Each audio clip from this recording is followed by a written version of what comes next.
All right, guys.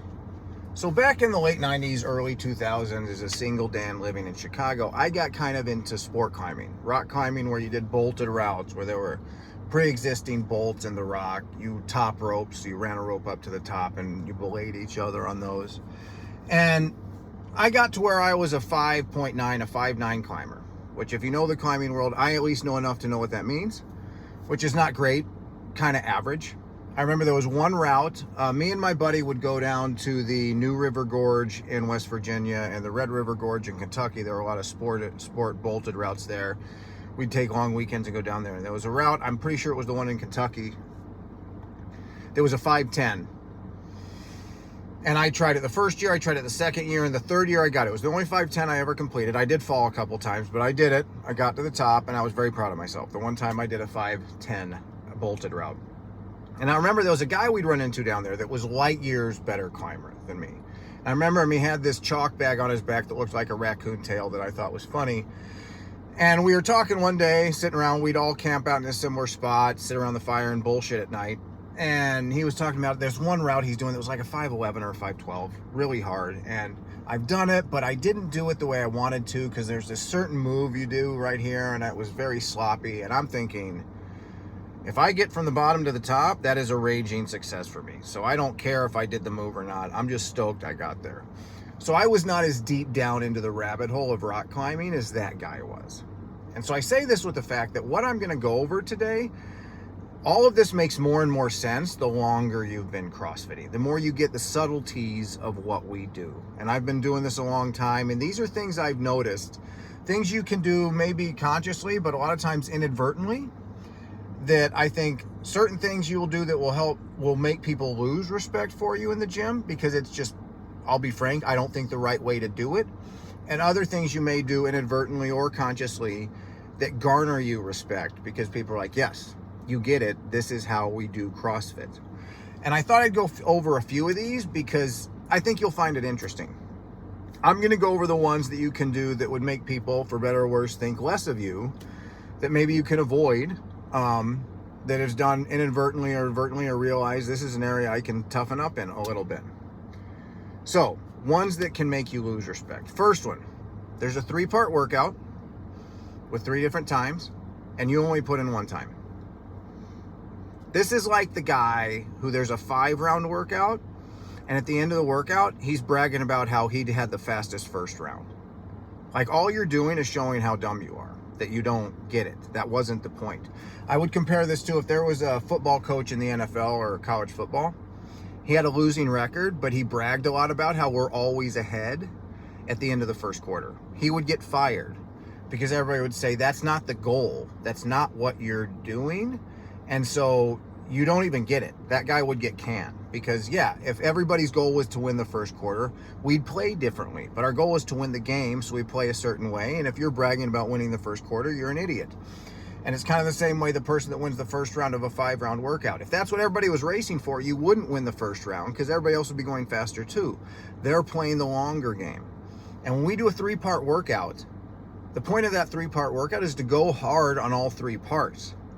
So if you sandbag 2 parts and then win the last one, you did it wrong, for better or worse. You did it wrong. The goal is to go as hard as you can on all 3 parts. If you're at the CrossFit Games and you're sandbagging, and you know that I'm not going to win the CrossFit Games, but if I win one event, I get $3,000. So you sandbag a couple and you go hard on one event, win $3,000, fine. That's a competition. That's different. That's kind of gaming the system. But in a CrossFit gym where we're trying to get a good workout, that's just it. You don't get it. Like, the point is to go hard on all 3. And I see this happen occasionally. And it's just, I think it's kind of a rookie mistake on that to not get. The point is to not sandbag 2 and go really hard on 1. It is to go hard on all 3, and that's how you get the best workout. So that's one of them. The next one, complaining.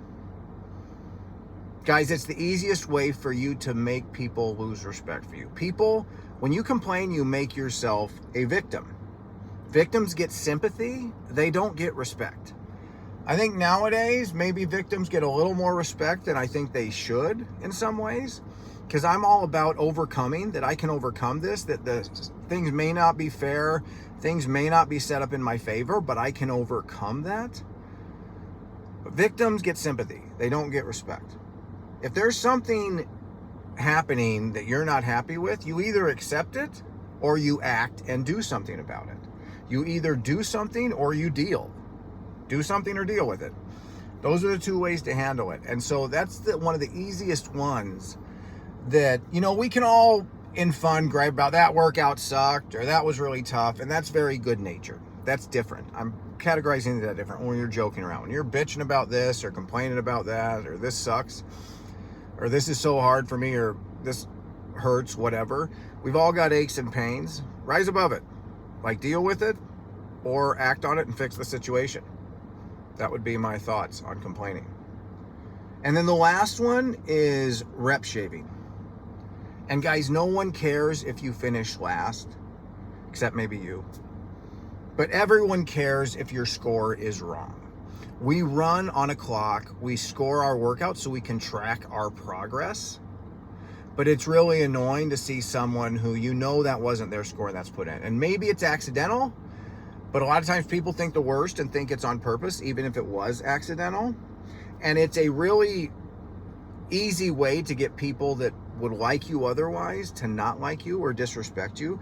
And let me say, everyone knows, once you've been doing CrossFit for a while, it's very easy to tell.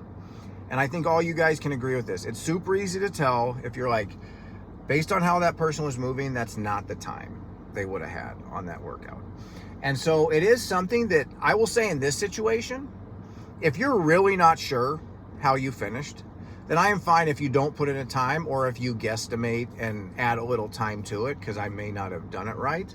But it's a skill in CrossFit that you need to be able to count and figure out your time and do it accurately, because it's the only way we can track if we're getting better. So it's super crucial, and it is the easiest way because no one likes it.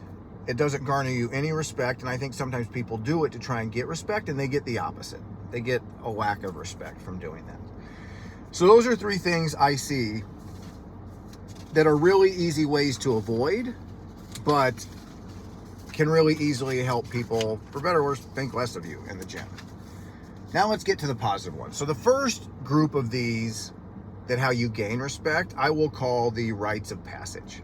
So important stages in someone's CrossFit life, that things are going to happen, and watching you overcome these is kind of just notches on your belt, like feathers in your cap. I don't know how to say it, but like it's kind of the like scar, war wounds that this person's been through it and they've overcome it.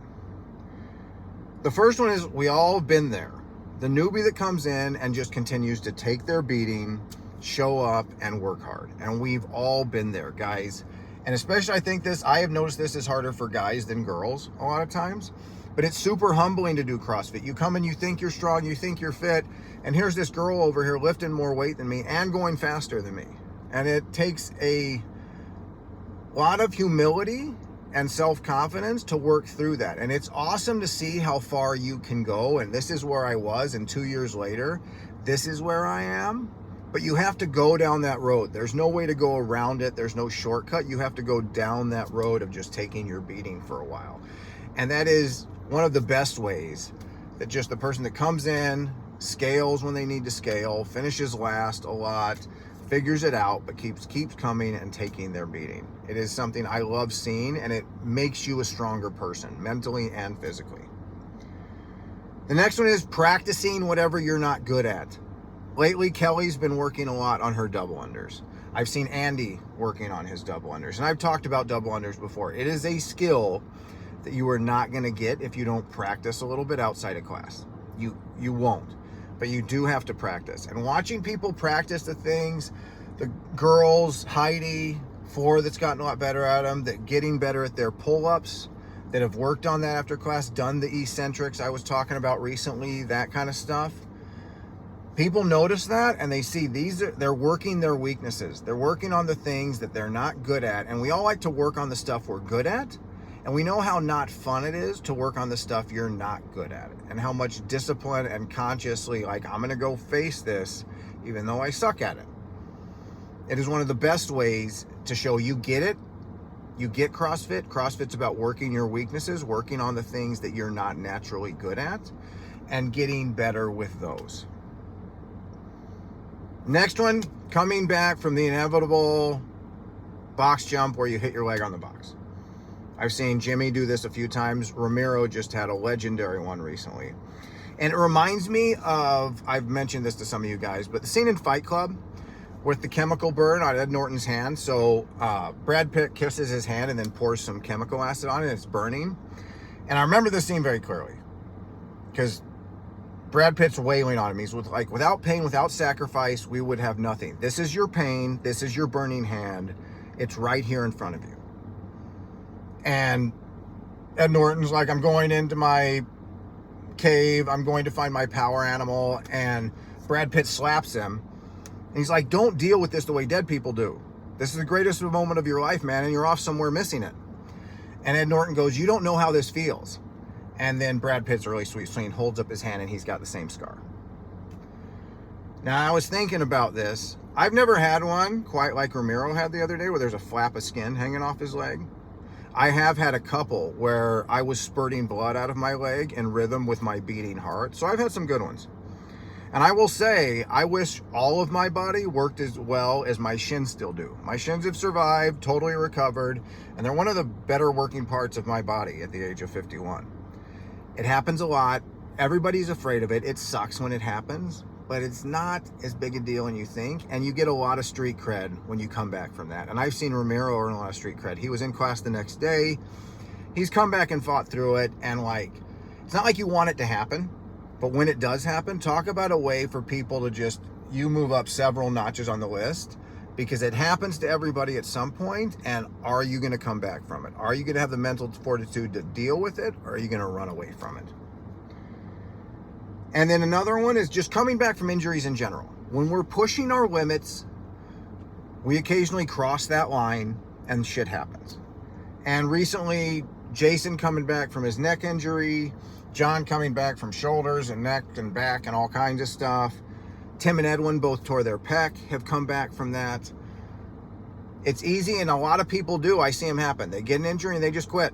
I can't work out for a while. And watching people that keep coming, working around the injury, doing the scaled stuff and coming back, and they always come back better and stronger athletes. Heidi recently with her ankle, twisted her ankle, and she's in class with a boot on her leg doing class.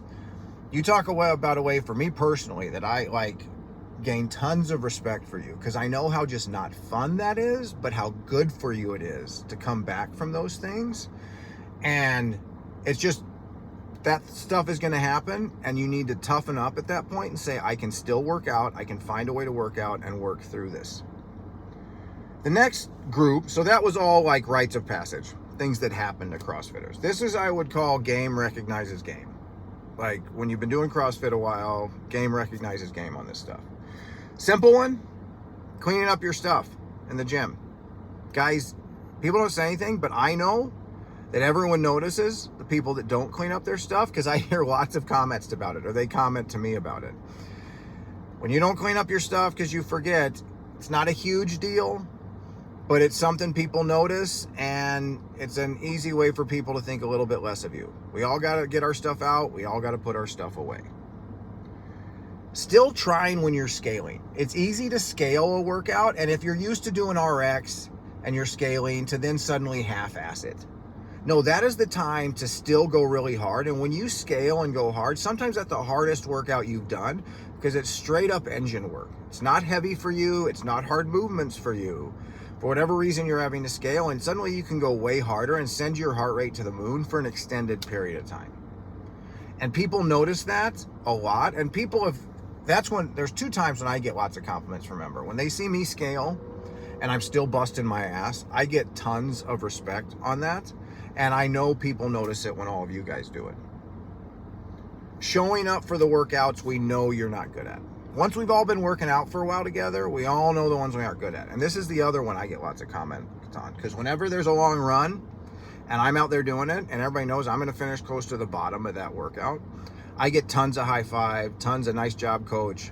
that kind of stuff, because people know the ones you don't like to do because you're not good at, and you get tons of, again, street cred and respect when you do those workouts you're not good at and you still give it your best shot. Because again, what is CrossFit? CrossFit is about working on the stuff you're not naturally good at. And then in general, just effort and intensity. And I talked about this last week. It's easy to see and know when you see it, when someone is busting their ass and going hard. Doesn't mean you have to be outside puking. It may mean that. But people can tell when you're going at 70%, and people can tell when you're going at 90%. And when you're consistently going at 90%, when that is what the workout requires that day, which is more often than not, and what we do, you're doing it right. You get it. This is what CrossFit is, and you're doing it the right way. So those are the things I think that would garner you respect, because people realize you're doing CrossFit the way it was meant to be done. There's short-term respect. We are all impressed with people that are good at the stuff we want to be good at and are not. So you get good athletes that come in the gym that are naturally good at muscle-ups, naturally good at handstand push-ups, naturally really strong, naturally good at the squat snatch. And you'll get short-term respect for that. But that is very fleeting, because then we realize those are just the things you're naturally good at, and we've all got those. And then it's going to be, are those good athletes that are good at those things, are they the kind of people that are going to still go intense on the other workouts when they're not as good? They're going to show up on the days they're not as good. Because let me tell you, when you show up for the day that on the workout everybody knows is in your wheelhouse and you kill it, everybody's like, cool, thumbs up, we know that was in your wheelhouse, that was fun for you. It's not like you get discredit for you, but you don't get many merit points for that. It's when you show up for the workout, you're going to finish in the bottom half in the gym, but you still gave it your all. That's when people give you respect. And so while you get the short-term respect for randomly, wow, he's really good at handstand push-ups, he's really good at handstand walking, but then, oh, that's the only workouts he shows up for or tries hard on. He doesn't show up for the ones he's not good at, and he half-asses them. Then it doesn't matter anymore. You don't get much credit for that, because yeah, okay, you're naturally good at this, and you come do that because that's fun, and you won't do the other stuff that's not as fun for you. And that is the essence of CrossFit, is doing the other stuff that you're not as good at. All right, guys, I hope this made sense. Let me know what you think. Let me know if you think I missed any on the losing respect side or gaining respect side. Right on. Talk to you later.